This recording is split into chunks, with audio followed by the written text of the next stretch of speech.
नमस्ते। काना अपनी आंख न देखे, दूसरे को पल पल निहारे, यही हाल भाजपा का है।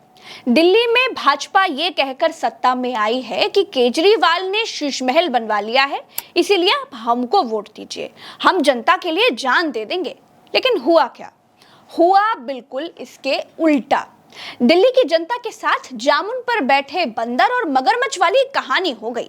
दिल्ली की सीएम रेखा गुप्ता मैडम को अब अपने सरकारी आवास में 24 एसी चाहिए, 5 55 इंच वाले इंटरनेट से चलने वाले टेलीविजन चाहिए, 3 झूमर चाहिए, 80 से ज्यादा पंखे चाहिए, किचन में इलेक्ट्रॉनिक चिमनी चाहिए, माइक्रोवेव टोस्ट ग्रिल चाहिए, वॉशिंग मशीन, ऑटोमेटिक बर्तन धोने वाली मशीन चाहिए, पानी साफ करने के लिए आरओ भी चाहिए।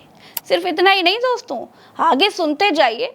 भाई, भाजपा की सीधी साधी सरल मुख्यमंत्री जी एक बंगले में थोड़ी ना रह पाएंगी।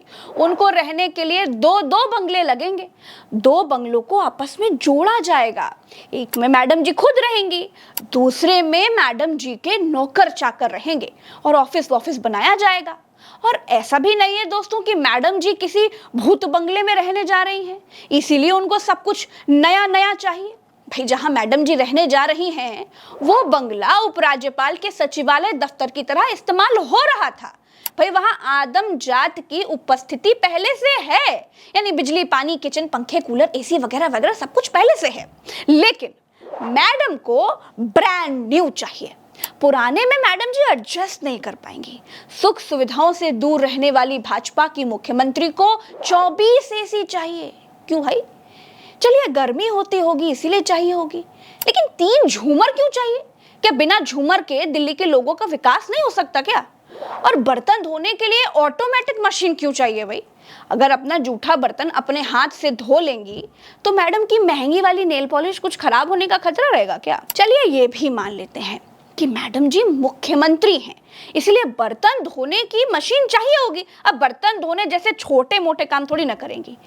लेकिन दोस्तों, ये भोग विलासिता जनता के पैसे से क्यों चाहिए जी?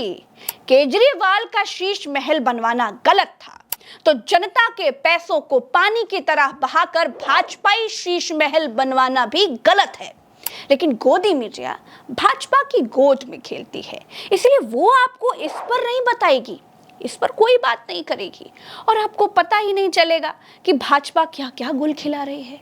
यही भाजपा की यही मैडम जी चुनाव से पहले क्या कहती थी कि झुग्गी वालों को घर मिलेगा। अब क्या कहती हैं? अब यही मैडम कहती हैं कि झुग्गी में रहने को किसने कहा था? झुग्गी में जब तक व्यक्ति को पक्का मकान नहीं मिल जाता वो वहीं रहेगा और उसके लिए हम बेहतर सुविधाएं देंगे। किसने कहा है कि रेलवे लाइन पे जाके बसो? बिल्कुल रेलवे से सटा करके। यदि उसमें डीडीए या रेलवे एक्शन लेती है तो सरकार कुछ नहीं कर सकती। इसी भाजपा को केजरीवाल की शीश महल वाली राजनीति पसंद नहीं थी।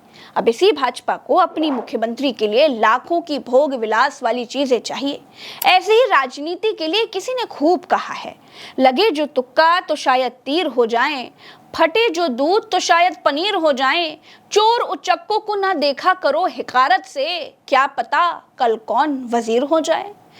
वादा करके मुकरना, जनता को धोखा देना भाजपा की पुरानी आदत है। मैडम को छोड़ करके प्रधानमंत्री की बातें याद करेंगे तो आपको पूरी क्रोनोलॉजी समझ में आ जाएगी कि भाजपा वोट लेने के लिए झूठ ही बोलती है।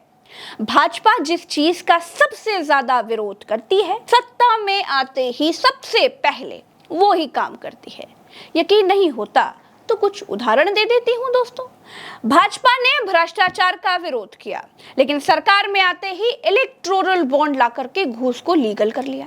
आधार कार्ड का विरोध किया, फिर सारी जगहों पर आधार को कंपलसरी कर दिया। नरेगा का विरोध किया, आज तक नरेगा का विकल्प खोज नहीं पाए।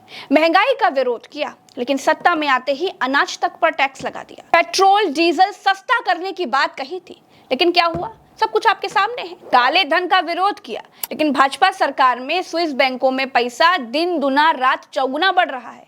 धन्ना सेठों का विरोध किया, आज भाजपा के ही 2 धन्ना सेठ सबसे सगे बने हुए हैं।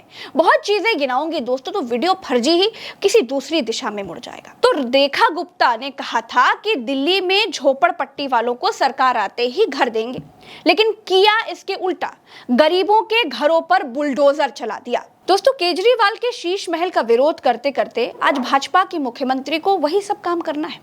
अपने लिए सरकारी घर को शीश महल बनाने के लिए पहले चरण में 60 लाख रुपए सरकार के खाते से चाहिए। 60 लाख में आम आदमी का पूरा घर बन जाता है। मैडम का घर 60 लाख में केवल रिनोवेट होगा। 11 लाख के केवल एसी खरीदे जाएंगे। 6 लाख में झूमर लगेंगे।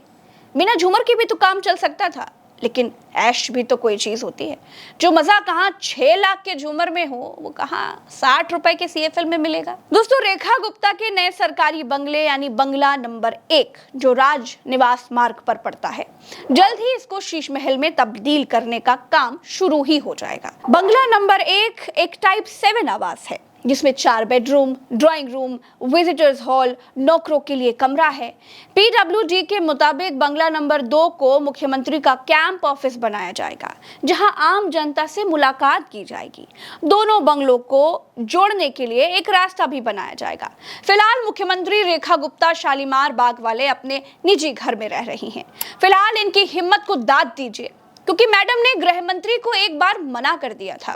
भाई, अपनी पार्टी के नेता को मीटिंग के लिए मना करने के लिए भी हिम्मत चाहिए होती है। फिलहाल के लिए इस वीडियो में इतना ही।